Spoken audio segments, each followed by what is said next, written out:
9절, 10절 말씀 같이 읽겠습니다. 데살로니가전서 1장 9절에서 10절에 있는 말씀까지.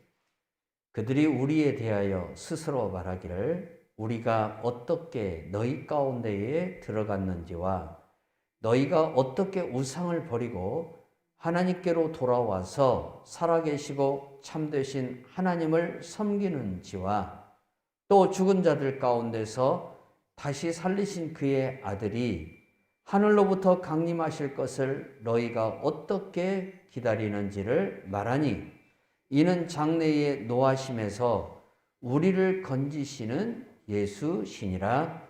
아멘. 데살로니가 교회에 대한 주변 모든 교회들과 성도들의 반응이 어떤 반응이었는가? 이것을 오늘 데살로니가전서 1장 마지막 부분에 와서 바울이 다시 한번 거론하고 있어요. 자, 주변 지역에 있는 교회들, 데살로니가 교회 위에 그 주변에 있는 교회들이 어떻게 이 데살로니가 교회에 복음이 들어가서 이 복음의 역사가 어떻게 나타났는가에 대한 것에 대해서 주변 교회 성도들이 매우 궁금해하라 하고 있어요. 자, 그래서 우리는 9절과 10절에 대해서 뭐라고 이야기할 수 있냐면 궁금한 이야기. Y예요, Y. 뭐 방송국에서 궁금한 이야기 하죠? Y. Y에 대해서 얘기해요. 데살로니가 교회 성도들의 신앙생활에 대해서 마게도냐 지방에 있는 교회뿐만 아니라 아가야 지방에 있는 교회들과 기타 바울이 복음을 전한 곳뿐만 아니라 다른 사도들이 복음을 전한 그 지역에 있는 모든 교회들이 매우 궁금해하라고 있어요.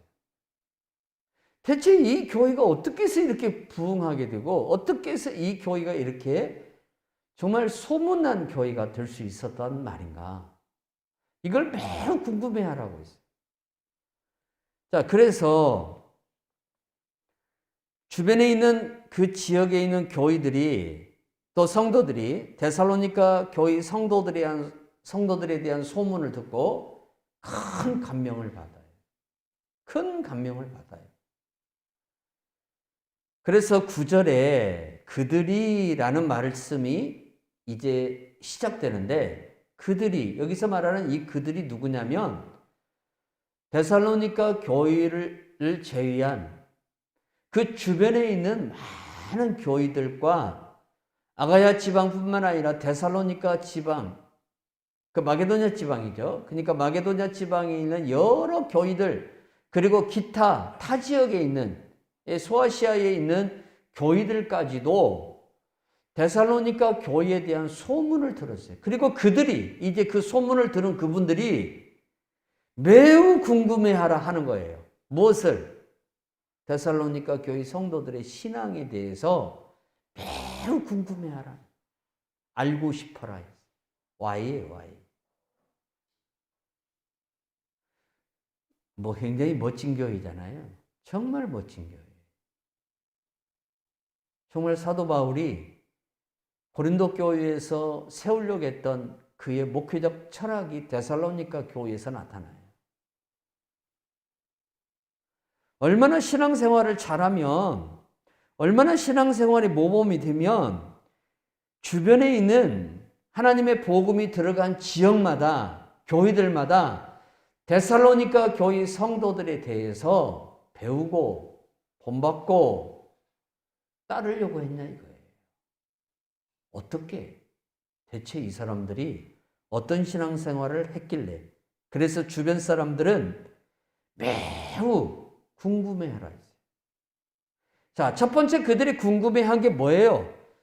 9절에 보세요. 그들이 우리에 대하여 스스로 말하기를 우리가 어떻게 너희 가운데 들어갔는지와 바울과 실라가 실로아노라 그러죠. 이 실로아노와 바울이 그리고 디모데를 비롯한 바울 일행이 어떻게 데살로니가에 가게 되었는가? 그리고 데살로니가에 가서 어떻게 복음을 전하게 되었는가에 대한 것을 매우 궁금해하라. 매우. 대체 이 사람들이 어떻게 거기를 들어갔지? 이 사람들이 거기를 들어가게 된 배경이 뭘까? 이러한 궁금증을 무척이나 가지고 있었어요. 바울이 어떻게 데살로니가에 들어가게 되었는가에 대한 말씀은 사도행전 17장을 보면 자세하게 나와요. 사도행전 17장을 보면 바울이 어떻게 거기에 들어가게 됐는가. 바울이 데살로니가로 가기 전에 빌립보에 있었어요. 빌립보에 가기 전에는 드로아에 있었어요. 그가 드로아에서 하나님 앞에 간절히 기도할 때 마게도냐 사람이 나타나서 와서 우리를 도우라는 환상을 봐요. 사실 바울은 저 서쪽 유럽 지역으로 가려고 했던 것이 아니라 어디로 가려고 그랬냐면 동쪽으로 가려고 그랬어요. 지금의 중앙아시아 쪽으로 오려고 그랬어요. 소아시아를 거쳐서 지금의 중앙아시아. 그러니까 바울이 계속해서 거기에서 동쪽으로 왔다면 동쪽의 끝인 우리나라까지 올 가능성도 배제할 수가 없어요. 그러니까 바울이 일찌감치 복음을 들고 조선 땅에도, 아니 그 조선 이전이죠. 지금부터 2000년 전이니까 아마 여러분 고구려 시대나요? 그때 오면은 오지 않았을까? 그러한 생각을 우리가 하지 않을 수가 없어요.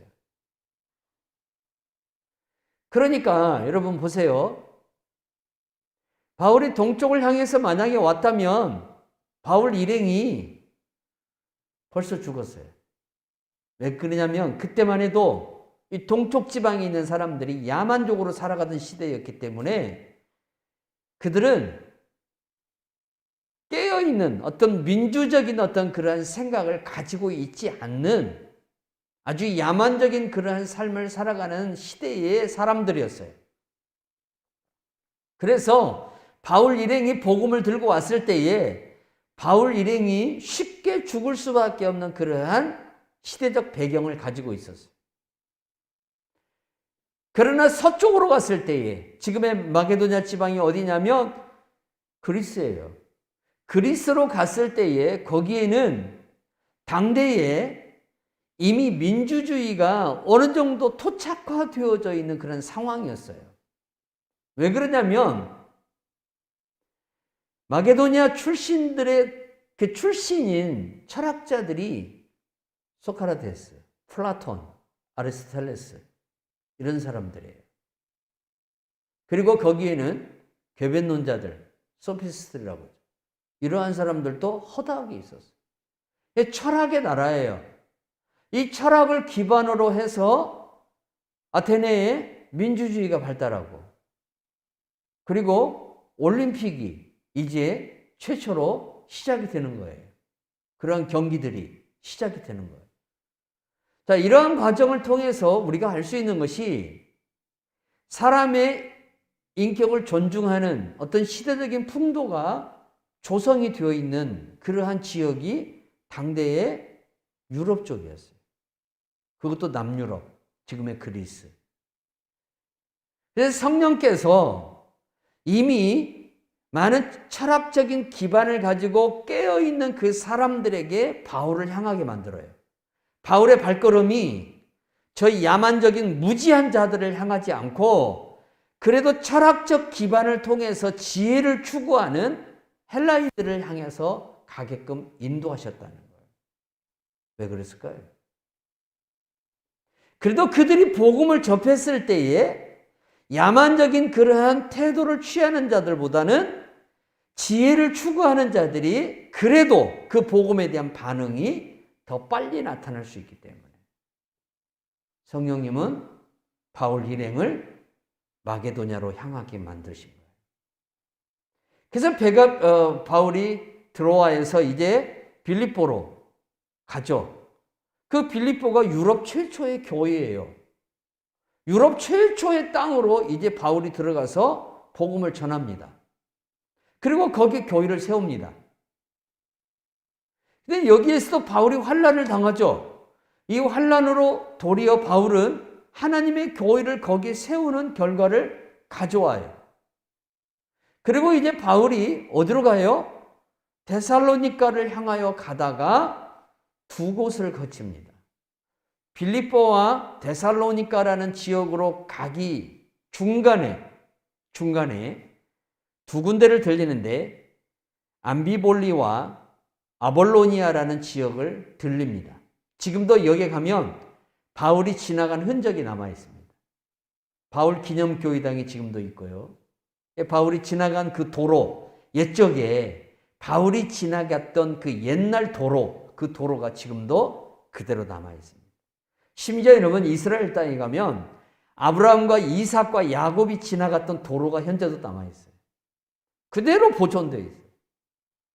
아마 여러분들이 그러한 땅을 지나가서 그런 성지에 가서 그러한 땅을 한번 밟아본다면, 그 길을 한번 같이 걸어본다면 여러분들이 아브라함에 대해서, 이삭에 대해서 혹은 야곱에 대해서 느끼는 감정이 더 달라질 거예요.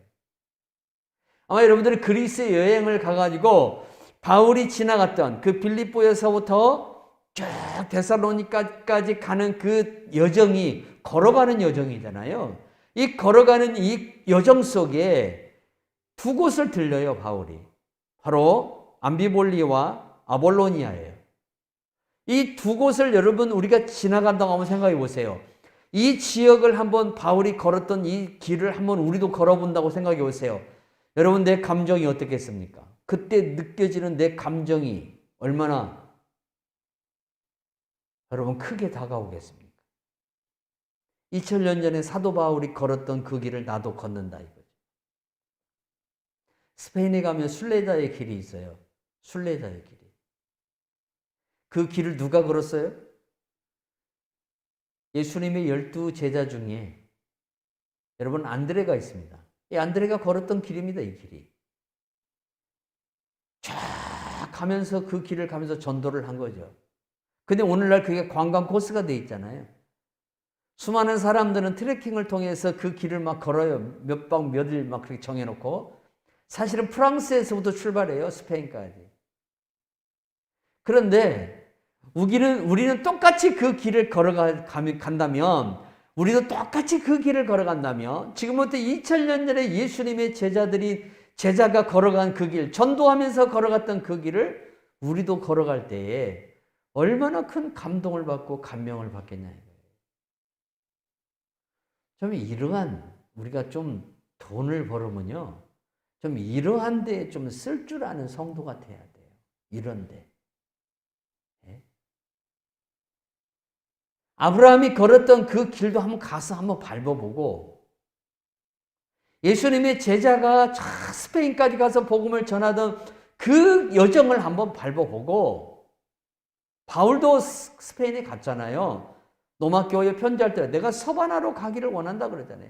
로마를 거쳐서 스페인까지 가는 거예요. 그 서바나가 스페인이잖아요. 뭔가 좀 이러한 좀 멋있는 신앙생활을 좀 하기를 바라겠어요. 코로나 끝나면 좀 그러한 신앙의 여정, 신앙의 그러한 발자취도 좀 밟아보는, 좀 제주도 가는 거 아껴서 좀 더 보태가지고 좀 그런 데도 한 번씩 다녀와서 눈이 좀 열리는, 제발 좀 가지는 못할지라도 유튜브라도 좀 그런 걸 좀 보자 이거죠. 유튜브라도. 그래요, 안 그래요? 그래야 돼요. 내가 지금 코로나 때문에 못 움직이니까 여러분 좀 이 성경의 지명이나 이러한 바울이 걸었던 이러한 그 길들을 우리가 유튜브로 이미 다 영상이 제작돼서 나오니까 좀 시청해보고, 우리가 그러한 그 감동도 받고 좀 감명도 받고, 성경 말씀이 거짓이 아니고 진짜 진리라는 이 사실, 역사 속에서 실제적으로 있었다는 그 일을 우리가 좀 더 실감적으로 느끼고 성경을 보고 느끼고 읽고 배우고 깨닫는 성도가 되면 얼마나 좋겠냐 이거예요. 근데 우리들한테 그런 시간들이 없어요. 그런 시간들 너무 없어요.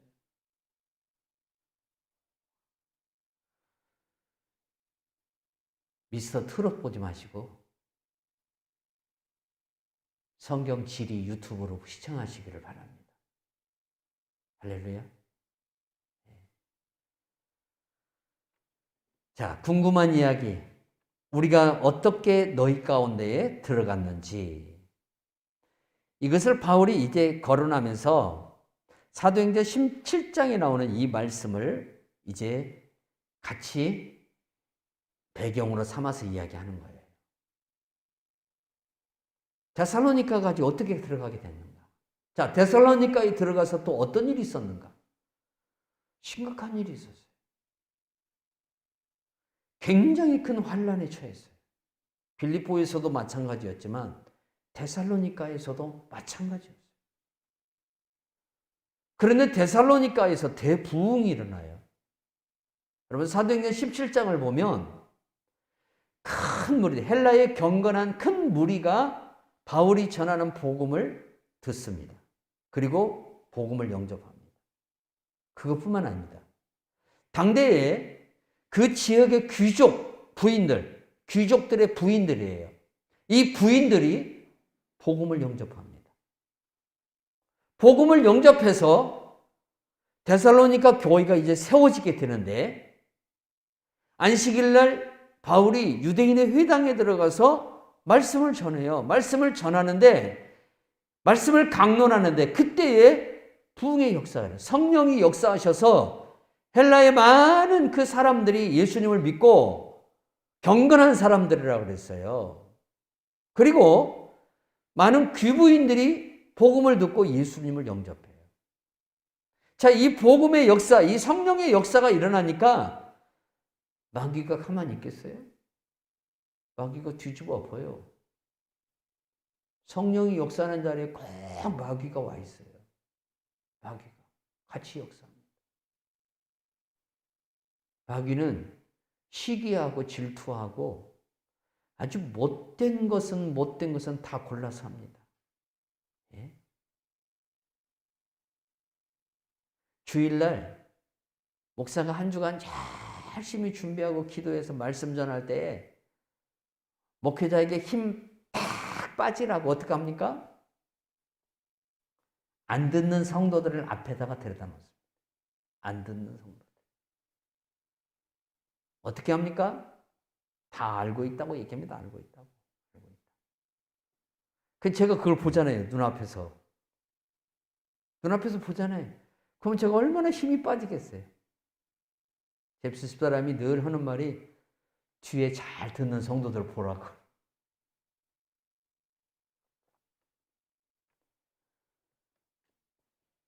우리가 너희에게 어떻게 나아갔는가를. 자, 데살로니가라는 지역에 가서 이렇게 복음을 전했을 때에 유대인들이 시기하기 시작합니다. 그래서 누구를 데리고 있냐? 불량배들을 데리고 옵니다. 불량배들 데리고 와요. 불량배들 데리고 와서 소란을 피웁니다. 그러니까 야손이라는 사람이에요. 야손이라는 사람이 바울 일행을 자기 집에 숨겨줍니다. 이 야손을 히브리어로 바꾸면 뭐라고 하냐면 예슈아라 그래요. 예슈아. 구원자라는 뜻이에요. 예슈아, 구원자. 그리고 치유하다. 그러한 뜻을 가지고 있어요. 이 야손이라는 이름이. 자, 이 사람이 이제 바울 일행을 숨겨줘요. 그리고 이 일로 인해서 야손은 읍장들에게 끌려갑니다. 요즘으로 얘기한다면 시장. 전주 시장 앞으로 끌려가요. 그래서 어떻게 합니까? 결국 야손이 보석금을 위탁하고 풀려납니다. 복음으로 인해서 야손까지 어려움을 당합니다. 바울 일행을 도와주었던 이 야손이 공경에 처합니다. 그래서 이 데살로니가에서 복음을 영접한 성도들이 바울 일행을 이제 어디로 보내냐면 베르야로 보내요. 그런데 여러분 보세요. 하나님이 어떻게 역사하는가 보세요. 사도행전의 역사는 핍박의 역사예요. 사도행전의 역사는. 자, 바울이 어디에 가서 복음을 전해서 역사가 일어나면 반드시 핍박이 와요. 그 핍박 때문에 거기 더 이상 머물러 있지를 못해요. 그래서 바울이 다른 곳으로 가요. 다른 곳에 가서 또 복음을 전해요. 그러면 거기에서 또 핍박이 와요. 그럼 바울이 또 어디로 가요? 또 다른 곳으로 가요. 바울은 이것을 뭐라고 얘기했냐면 이렇게 하나 저렇게 하나 전파되는 것은 그리스도 예수의 복음이다 그랬어요. 여러분 정말 이 정신이 깨어있는 사람, 좋은 일만 생겨야 하나님 믿는다고 하는 사람과 원치 아니하는 일과 슬픈 일이나 낙심하는 일들이 찾아올지라도 핍박의 일들이 찾아올지라도 그 일도 하나님의 복음을 전하는 주님의 도구가 될 수 있다는 사실을 믿는 사람과는 신앙이 근본적으로 차이가 있어요. 신앙의 차이점이 어디에 있냐면 좋은 일만 신앙이라고 생각하는 사람, 그것만 하나님의 은혜라고 생각하는 사람에게는 정말 안타까운 한 부분밖에 보지 못하는 그러한 은운을 가지고 있어요. 은운을 갖고 있는 신앙인이에요. 은운을. 그러나 안 좋은 것도 하나님이 하시는 일이고 그 일을 통해서도 하나님은 당신의 뜻을 이루어 간다는 사실을 믿고 나가는 사람은 두 눈을 가지고 있는 사람이에요. 보십시오, 여러분. 바울이 가는 데마다 힘들고 어려웠습니다. 그 결론이 어떻게 납니까? 핍박으로 찾아옵니다. 그런데 그 핍박으로 인해서 바울이 다른 곳으로 갑니다. 다른 곳으로 가면 자동적으로 거기 가서 또 복음을 전하게 되죠. 복음을 전함으로 말미암아 뭐가 세워집니까? 교회가 세워집니다. 그래서 바울은 꼭 좋은 현상을 통해서만 하나님이 일하는 게 아니라 우리가 원치 않는 일을 통해서도 하나님은 당신의 일을 하신다는 거예요. 그래서 이렇게 하나 저렇게 하나 나타나는 것은 하나님의 영광밖에 없다는 거죠. 어떤 사람은 시기함과 질투함으로 일을 하는 사람이 있고 어떤 사람은 자원하는 마음으로 하는 사람이 있어요. 그러나 바울은 뭐라 그래요? 이렇게 하나 저렇게 하나 전파되는 건 그리스도만 전파된다 그래요. 하나님은 다 쓰셔요. 당신의 도구를 위해서. 심지어는 예수를 잡아 죽이는 그 일까지도 다 쓰셔요. 다 쓰셔요. 하나님께서. 당신의 구원을 이루는 일에 다 쓰셔요. 야빈이 갇히고 또 바울이 밤에 베르야로 갑니다. 밤에 갔다 그랬어요. 밤에. 낮에 못 가요. 그만큼 바울을 노리는, 바울을 시기하고 질투하는 사람들이 있지만 바울이 비록 밤에 그들의 눈에 띄지 않는, 쉽게 말하면 불량배들의 눈에 띄지 않는 시간에 바울이 베르야로 이동을 했지만 그러나 결국 바울의 이동을 통해서 베르야에 또 복음의 역사가 시작돼요. 자, 바울은 중요하게 여긴 게 뭐예요? 이렇게 하나 저렇게 하나 복음만 전하면 되고 주님의 교회만 세워지면 된다는 정신을 가지고 있어요. 그래서 이 사람이 무서운 사람이라는 거예요. 그래서 우리는 꼭 이 방법대로만 해야만 하나님의 영광이 나타난다고 생각하는데 바울은 그게 아니에요. 이 방법으로 나타나든 저 방법으로 나타나든 하나님의 교회만 세워지면 되고 하나님의 복음만 전하면 된다는 거예요. 그래서 그는 죽으나 사나 하나님의 영광만 나타내면 된다는 거예요. 그래서 죽는 것도 자기에게는 유익하다라고 이야기를 하는 거예요. 정말 무서운 사람이에요. 자, 두 번째, 베레아 교인들에 대한 궁금증이 있어요. 아니, 이 데살로니가 교인들에 대한 궁금증이 있어요.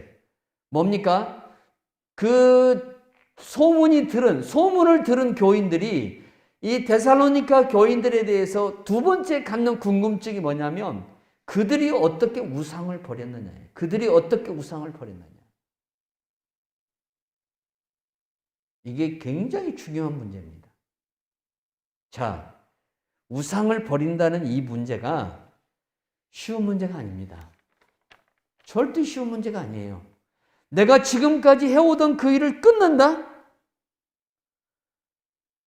여러분, 나이 드신 분들 중에 하나님 앞에 오고 싶어도 못 오는 문제가 뭡니까? 제사 문제입니다. 제사 문제. 우리나라에서는 제사 문제가 굉장히 중요한 문제예요. 특히 좀 집안에 가문이 있고 뼈대가 있는 사람들 전도하면 그 사람들에게 있어서 가장 걸림돌이 뭡니까? 제사 문제입니다. 오직 했으면 우리나라에 추도 예배가 생겼겠습니까? 원래 여러분, 기독교 역사 안에는 추도 예배가 없어요. 추도 예배 없어요.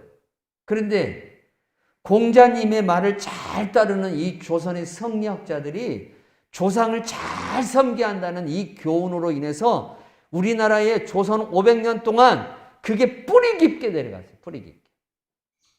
그래서 조상을 안 섬기면 다 죽는 줄 알아요. 조상의 묘자리 잘못 만들면 죽는 줄 알아요.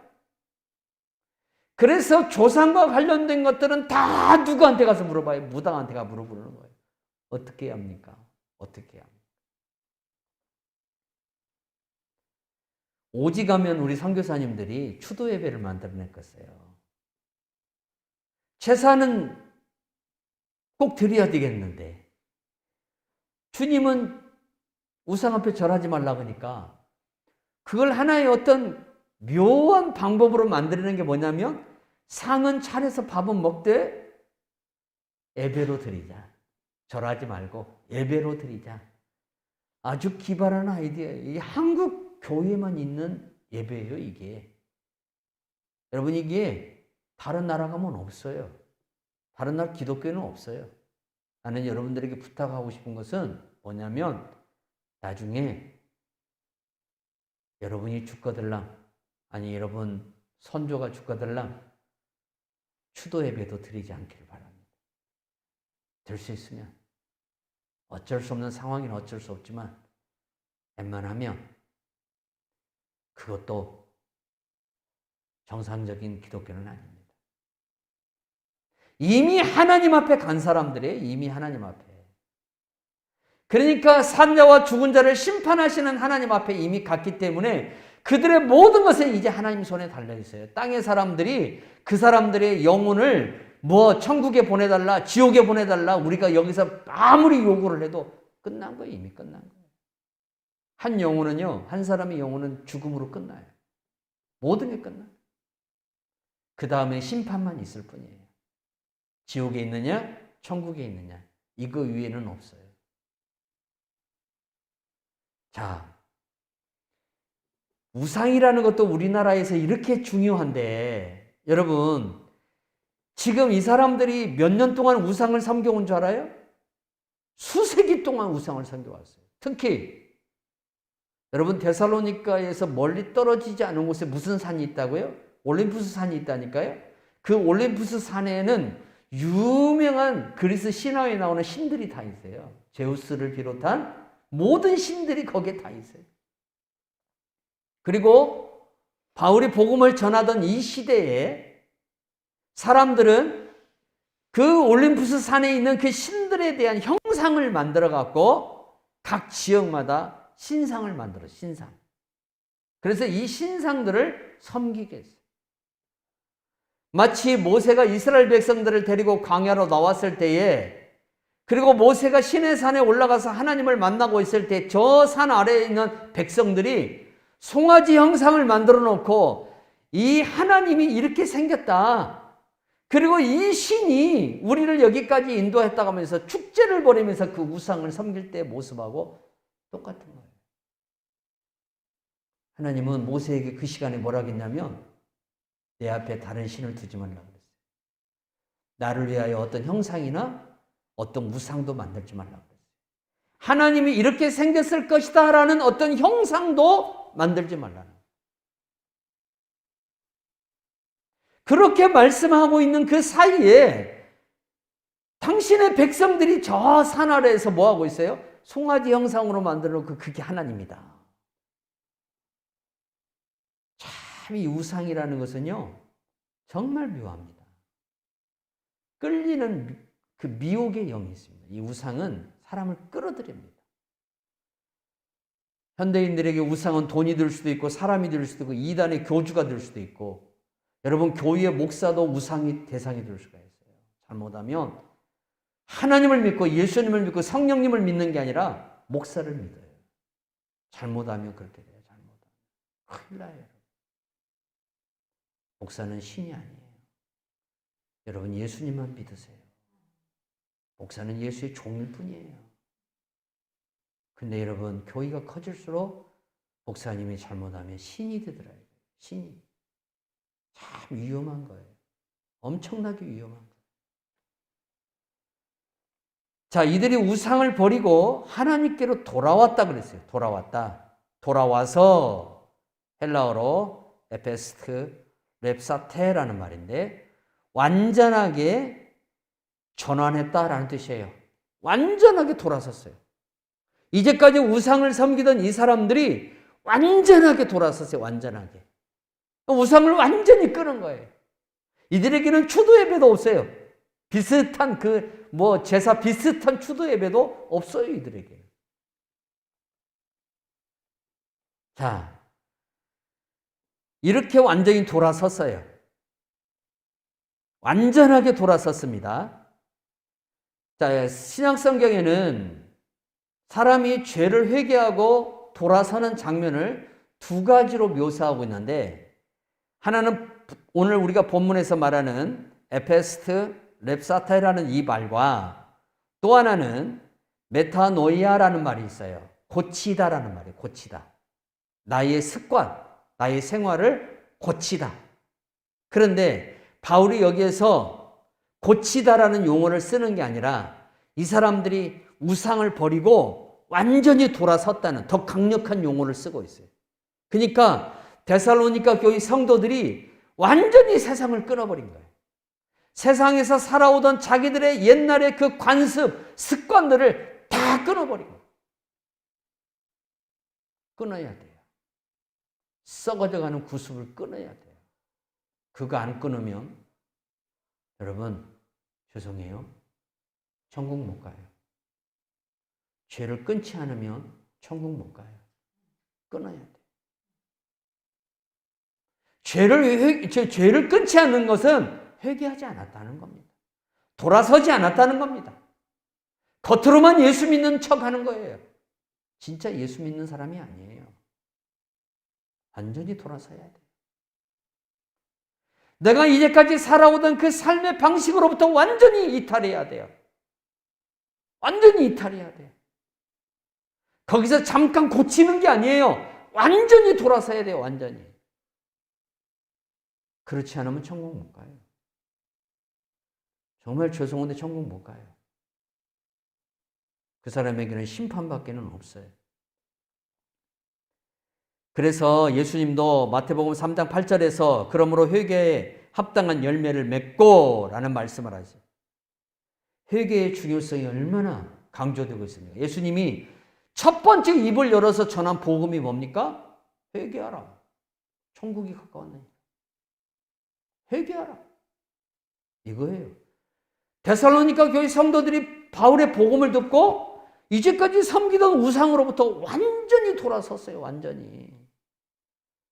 여러분, 우리가 이런 성도가 돼야 돼요. 이런 성도가. 완전히 돌아서야 돼요. 내가 이제까지 살아온 삶의 방식을 다 버려야 돼요. 완벽할 정도로 돌아서야 돼요. 완벽할 정도로. 옛적에 했던 그 썩어져가는 구습을 다시 채워나면 안 된다는 거예요. 에베소 4장 22절에서 24절에 바울이 그래서 말해요. 너희는 유혹의 욕심을 따라 썩어져가는 구습을 따르는 옛사람을 벗어버리고 오직 너희의 심령이 새롭게 되어 하나님을 따라 의와 진리의 거룩함으로 지으심을 받은 새 사람을 입으라. 자, 그런데 이 성도들이, 이 데살로니가 성도들이 우상으로부터 돌아서는 걸로만 끝난 게 아니에요. 자, 9절 한번 보세요. 또 뭐라고 얘기하는가? 그들이 우리에 대하여 스스로 말하기를 우리가 어떻게 너희 가운데 들어갔는지와 너희가 어떻게 우상을 버리고 하나님께로 돌아와 살아계시고 참되신 하나님을 섬기는 자와 그랬어요. 자, 우상에서 돌아서는 사람으로서 끝난 게 아니에요. 이제는 어떻게 했어요? 살아계시고 역사하시는 하나님을 섬기는 자가 돼요. 섬기는 자. 하나님을 섬기는 자가 됐어요. 여기 섬기며라는 이 말이 헬라어로 보니까 돌류에인이라는 말이에요. 돌류에인. 이게 뭐냐면 종이 주인을 섬기는 태도예요. 종이 주인을 섬기는 태도. 그러니까 이 교회 성도들은, 이 데살로니가 교회 성도들은 하나님을 어떻게 섬겼냐면 신명기서 6장에 있는 말씀대로 섬겼어요. 너는 마음을 다하고 뜻을 다하고 성품을 다하고 힘을 다하여 주 너희 하나님을 사랑하라. 이 말씀대로 주님을 섬긴 거, 이 말씀대로. 정말 이 교회를요, 들여다보면 들여다볼수록 대단한 교회예요, 이 교회. 정말 흠모할 만한 교회. 정말 이런 교회가 됐으면 좋겠다. 이런 교회를 세웠으면 좋겠다. 어느 목회자의 꿈의 대상이 되는, 비전의 대상이 되는 교회가 이 데살로니가 교회라는 거예요. 하나님을 그렇게 섬기는 교인들. 여러분, 이런 교인들이 한두 명만 있어도, 이런 교인들이 한 서너 명만 있어도 그 교회 목회자가 얼마나 행복하겠습니까? 아니, 목회자가 행복한 걸로 끝나는 게 아니라 하나님이 춤을 추실 겁니다. 그 교회에 오셔서. 이 교회 성도들이 그렇게 하나님을 섬겼다는 거예요. 섬겼다, 여기는. 우상에서 돌아서는 걸로 끝나는 게 아니라 하나님을 지극히 섬겨서 지극히. 바울이 이걸 지금 칭찬하고 있어요. 여러분, 신명기서 6장 4절에 보니까 이렇게 말하죠. 이스라엘아 들으라. 우리 하나님 여호와는 오직 유일한 여호와시니 너는 마음을 다하고 뜻을 다하고 힘을 다하여 내 하나님 여호와를 사랑하라. 이렇게 사랑했다는 거예요. 이렇게 주님을. 이렇게 주님을 사랑하니까 주님도 이 교회를 사랑해요. 그래서 우리 예수님 다시 오시는 그날까지 이 데살로니가 교회는 강단에서 계속해서 목사님들에 의해서 설교될 거예요. 또 우리가 성경을 읽으면서 데살로니가 전후서를 또 반드시 읽을 거예요. 그리고 이 말씀을 우리가 듣고 읽으면서 우리도 이 사람들처럼 돼야 되겠다. 지금부터 2000년 전에 저 지금의 그리스 땅에서 주님을 섬겼던 이 교회 성도들처럼 우리도 같은 신앙과 같은 믿음과 같은 하나님을 섬기며 살아가겠다. 이러한 도전과 비전이 우리 심령에 제공되지 않겠습니까? 정말 이 대단한 교인들입니다. 요즘 이런 교인들 찾아보기 참 힘든 시대인데 정말 이 데살로니가 교회 성도들을 정말 우리가 많이 담고 우리도 이러한 성도들이 되어야 될 줄로 믿습니다. 궁금한 이야기 두 번째가 나와요. 자, 10절에 보세요. 또 죽은 자들 가운데서 다시 살리신 그의 아들이 하늘로부터 강림하실 것을. 자, 또 죽은 자들 가운데서 다시 살리신 그의 아들이 그랬어요. 바울 복음의 핵심은 두 가지입니다.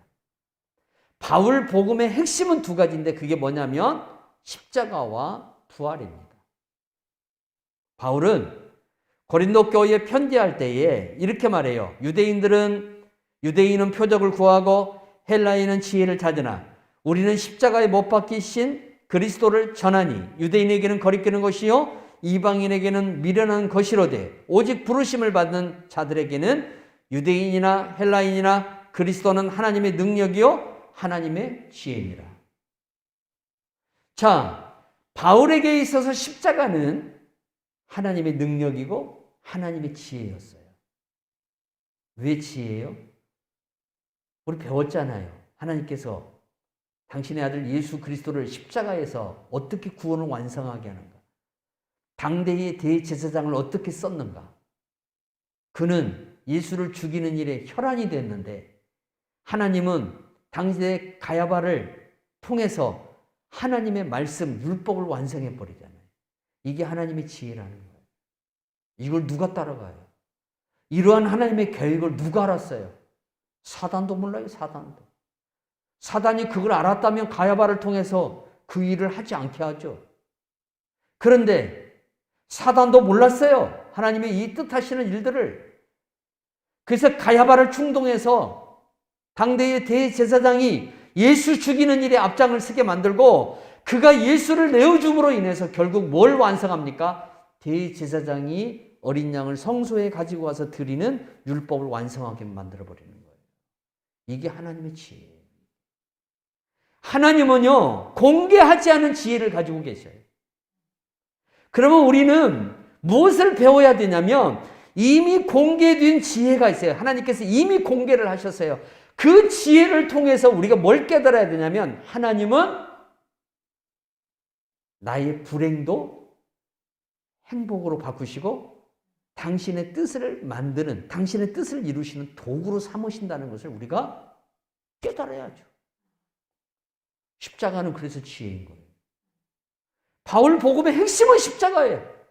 그러면 십자가로 끝나느냐? 아닙니다. 바울은 항상 십자가 복음 뒤에 부활을 주장하고 있습니다. 부활. 고린도전서 15장 14절에 보니까 그리스도께서 만일 다시 살아나지 못하셨다면 우리가 전파하는 것도 헛것이요 또 너희 믿음도 헛것이며.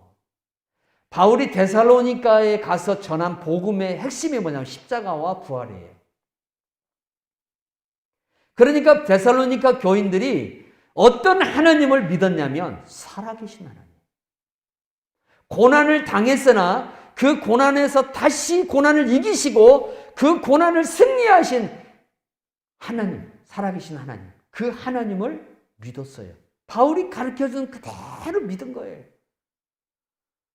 여러분, 제일 좋은 성도가 어떤 성도인 줄 알아요? 거기에는 목사님이 굉장히 중요한 역할을 해요. 하나님, 예수님이 가르쳐준 말씀을 그대로 목사님은 전해줘야 돼요. 바꾸면 안 돼요. 그건 거짓 종이에요. 그건 싹군이에요. 하나님으로부터, 예수님으로부터 받은 말씀을 그대로 전해주면, 그러면 성도는 그 말씀을 그대로 믿는 거예요. 이게 순전한 신앙을 가지고 있는 신앙인들. 데살로니가 교인들이 그랬다는 거예요. 바울이 십자가 복음과 부활의 복음을 전할 때에 십자가 복음과 부활의 복음을 그대로 믿었어요. 그래서 자기들의 고난 속에 하나님의 능력이 나타나기를 원했고, 또한 하나님께서 결국 부활이라는 이 능력을 통해서 온 세상을 지배하신 같이, 온 세상에 역사하신 같이 자기들도 이 고난의 부활을 믿으면서 끝내는 승리의 영광이 나타날 줄로 믿었던 거예요. 굉장히 수준 높은 신앙을 가지고 있어요. 뭘 주어서 기뻐하는 게 아니라, 뭐 하나님이 돈을 주고 떡을 주어서 기뻐하는 게 아니라, 하나님이 그들에게 부활을 주셨고 하나님이 그들에게 십자가의 능력을 주셨다는 그것만 갖고도 아니라 그것이 최고예요. 그 최고의 선물을 자신들에게 주었다는 이 사실을 갖고 이 성도들은 얼마나 기뻐했는지 몰라요. 데살로니가 성도들은 이제 또 무엇을 기다리고 있냐면 십자가와 부활로 끝나지 않습니다. 더 놀라운 신앙의 진보가 나타납니다. 주님의 재림을 기다립니다. 놀랍습니다, 이 사람들. 십자가를 알았어요. 부활을 알았어요. 거기로 끝나는 게 아니에요. 이제는 뭘 기다리냐면 주님이 다시 이 땅에 오시는 강림을 기다려요. 그걸 소망해요. 그걸 기다리는 성도들이 됐어요. 주님이 이 땅에 오심을 기다리려면 반드시 뭐가 필요하냐면 인내의 믿음이 필요합니다. 인내의 믿음. 인내의 믿음이 없이는 주님을 기다릴 수가 없습니다. 여러분, 예수님 오신다고 한 지가 몇 년 됐습니까? 2000년 지났습니다. 얼마나 많은 인내가 필요하겠습니까? 2000년 동안 기독교는 인내해야만 됩니다. 한 세대가 왔다가 또 가고 한 세대가 왔다 가고 이게 지금 2000년 동안 진행되고 있어요. 이 2000년 동안 기독교는 단 한 번도 주님이 이 땅에 다시 온다는 것을 부인하지 않고 이제까지 기다려봤는데 안 온다. 없던 걸로 하자. 이런 종교가 아니라 반드시 이 땅에 다시 올 것이라는 것을 믿고 지금도 여전히 우리는 인내하며 기다리고 있어요. 우리 주님을 기다리고 있어요. 데살로니가 교인들이 그랬다는 거예요. 데살로니가 교인들. 그렇게 주님의 강림을 사모했어요. 성도 여러분, 그런데 이 강림을 언제 우리 가운데 나타내실지는 하나님만 아셔요. 우리 예수님이 뭐라 했냐면 내가 언제 다시 올 것인가는 하나님 아버지만 아신다 그랬어요. 자, 그러면 이제 우리는 어떻게 해야 됩니까? 주님의 다시 오실 날을 강림을 기다리면서 우리가 또 기다려야 할 게 있어요. 간절히 사모해야 할 게 있어요. 성령의 충만함입니다. 성령의 충만함이 내 안에 임하기를 위해서 우리가 인내하고 믿음으로 구해야 됩니다. 우리 주님 다시 오는 그날까지 우리가 성령 충만한 사람으로 살아가야 되니까 어떻게 해야 됩니까? 성령 강림을 내 안에 성령이 충만해지도록 우리가 믿음으로 기도하면서 구하고 간절히 사모해야 한다는 거예요. 성령 안 받으면 큰일 나요. 성령 받아야 돼. 그런데 바울이 데살로니가 전서를 통해서 또 데살로니가 후서를 통해서 이 강림에 대해서 그리스도의 재림에 대해서 이야기를 하는데 특히 일부 데살로니가 교인들 가운데는 너무 지나친 종말론에 빠져서 마치 우리나라의 이장님이나 혹은 일부 그 이단들이 그 종말론, 잘못된 그 종말론에 대한 그러한 오염되어져 있는 그러한 사람들이 나타나기 시작했어요. 그래서 내일 예수님 오시니까 오늘 다 모든 건 다 치워버려야 된다. 이런 식의 종말론의 사고를 갖고 있는 사람들이 있었다는 거예요. 그래서 바울이 이들의 종말론을 바로 잡아줘요. 종말이라는 것은 분명히 온다. 우리 예수님이 분명히 온다. 그러나 언제 오실지는 누구도 모른다. 주님의 뜻이 다 완성되어져야 돼요. 주님의 뜻이. 그래야 주님이 오셔요. 그런데 바울이 오늘 여기에서 중요한 말을 해요. 기다린다라는 말을 하죠. 기다린다. 헬라어로 아나메 레인이라는 말인데 이 말은 어떤 말과 관련되어 있냐면 기다림이 어느 정도 일정한 시간 동안 기다리는 약속의 시간 동안 기다리다가 안 오면 그걸로 끝나는 것이 아니라 계속해서 기다려야 되는 것을 오실 때까지 기다려야 되는 것을 지속적인 것을 요구해요. 지속적인 기다림. 또 하나는 자 여기에서 우리가 또 10절에서 하나 배워야 할 게 뭐냐면 이는 장래의 노하심에서 우리를 건지시는 예수시라. 여기에서 장래의 노하심 이 말에 대한 헬라어는 테스 오르게스 테스 에르코메네스라는 말인데 이 말이 어떻게 나오냐면 오고 있는 진노라는 뜻이에요. 오고 있는 진노. 오고 있는 진노. 우리 예수님이 이 땅에 마지막에 오셔서 심판하실 그 진노인데 그 진노가 마지막 종결되기 전까지 뭐가 오느냐? 하나님의 종말의 심판의 진노가 계속 오고 있다는 거예요. 현재 계속 진노가 오고 있다는 거예요. 코로나가 그 중에 하나예요. 코로나도 그 중에 하나예요. 지금 진노가 계속 진행되고 있다는 거예요. 계속. 근데 이 진노가 갈수록 더 강하게 나타나요.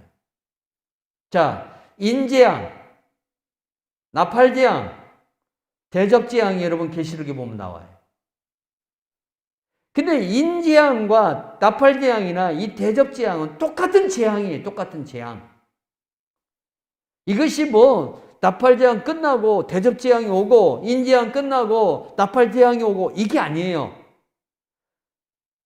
요한이 이 재앙을 이렇게 다르게 기록을 해놓은 것은 어떤 뜻을 갖고 있냐면 인재앙이 말하는 부분은 건물을 보면 정면체로 바라보는 모습이에요. 나팔재앙을 보면은 약간 이 건물을 틀어서 보는 그런 형태예요. 대접재앙은 건물을 입체 모양으로 보는 시각이에요. 쉽게 말하면 무슨 뜻이냐면 인재앙의 모습보다 나팔재앙이 더 강력한 하나님의 재앙으로 나타나요. 나팔재앙보다 대접재앙이 더 강력하게 나타나요. 쉽게 말하면 인재앙과 나팔재앙과 대접재앙은 예수님이 승천하신 이후부터 다시 오는 그날까지 계속해서 같이 진행되는데 이 진행되는 것이 갈수록 어떻게 된다는 거예요? 강해지고 더 넓어지고 더 크게 나타나고 강력해진다. 심판이 우리 예수님이 이 땅에 오신 그날부터 시작해서 계속 주님이 다시 오는 그날까지 진행되고 있다는 거예요. 그래서 도끼가 이미 나무 뿌리 위에 놓여 있다고 그랬어요. 성령에 대해서 말할 때에도 죄에 대해서, 의에 대해서, 그 다음 하나가 뭐예요? 심판에 대해서 그분이 와서 말씀하실 거라고 그랬어요. 심판은 이미 진행되고 있다는 거예요. 이미 깨어 있어야 돼요. 이미 진행하고 있어요, 여러분. 그래서 하나님이 이 심판을 통해서 거둘 자들은 거둬요. 이미 거둘 자들은 거두고 있어요. 심판을 통해서 이미 하나님이 징계를 내리는, 그 심판을 내리는다는 이미 심판을 내리고 있어요. 사람이 이 땅을 살다가 하나님으로부터 심판을 받는 최후의 순간이 죽는 순간이에요. 그 혈기왕성한 사람도 그 심판의 순간에는 꼼짝을 못해요. 여러분, 죽음의 순간에 하나님 앞에 저항할 수 있는 사람 누가 있어요? 없어요. 꼼짝 못합니다. 누구도 거기에 대해서 한가할 수가 없습니다. 누가 이 사람 데려가려고 한가도 못합니다. 그냥 죽음이라는 그 마지막 순간에 인생의 모든 것이 끝납니다. 그리고 마지막 한 가지가 남아요. 그게 이제 무적행으로 들어가냐 천국으로 들어가냐의 심판입니다. 그 마지막이 남아있습니다. 그 마지막. 그래서 한 번 죽는 건 사람에게 정해진 것이라고. 그 후에 심판이 있으리니. 명심해야 돼요. 무서운 말입니다, 정말. 그래서 사람들은 안 죽어봐서 모릅니다. 안 죽어봐서 몰라요. 죽어보면 알아요. 그런데 죽어보고 난 뒤에 믿으면 되지. 늦습니다. 주님을 믿는 시간은 내가 이 땅에 태어나서 호흡하는 그 시간부터 호흡이 멈추는 시간까지만 정해져 있습니다. 그 시간까지만 주님을 믿느냐 안 믿느냐의 시간으로 내게 허락된 시간입니다. 호흡이 멈추는 그 순간 더 이상 주님을 믿을 수 있는 기회가 우리에게 주어지지 않습니다. 지금 살아있을 때 데살로니가 교인들처럼 깨어서 주님을 믿어야 합니다. 이런 신앙인들이 돼야 합니다. 얼마나 멋있습니까? 우리가 1장을 쫙 지금 강의해 오면서 여러분 말씀을 들었지만 정말 훌륭한 교인들입니다. 정말 훌륭한 교인들. 배워야 돼요, 우리가. 오늘 21세기를 살아가는 우리들도 배워야 돼요. 우리보다 훨씬 힘든 세대를 살아가시는 분들도 이렇게 예수를 잘 믿었어요. 여러분 150년 전에 우리나라에 선교사들이 왔을 때에 복음을 영접했던 우리나라 그 많은 이 백성들이 우리보다 훨씬 살기 힘들고 어려운 시대였지 않습니까? 그런데도 그분들은 예수님을 끝까지 붙잡고 갔습니다. 우리도 그래야 됩니다. 우리도. 주님 놓지 마세요. 주님 붙잡은 손 놓지 마세요. 주님 앞에 말하세요. 이 손 놓지 마세요, 주님. 이 손 놓지 마세요. 내 손 놓지 마세요. 꼭 잡아주세요. 기도하겠습니다. 하나님 아버지 감사합니다.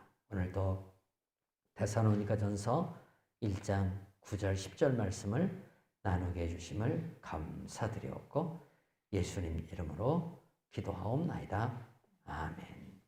이제는 우리 주 예수 그리스도의 은혜와 하나님 아버지의 크신 사랑과 성령 하나님의 함께하심, 오늘도 하나님 앞에 나와서 예배한 사랑하는 성도들 위해 이제로부터 영원토록 함께 있을지어다. 아멘.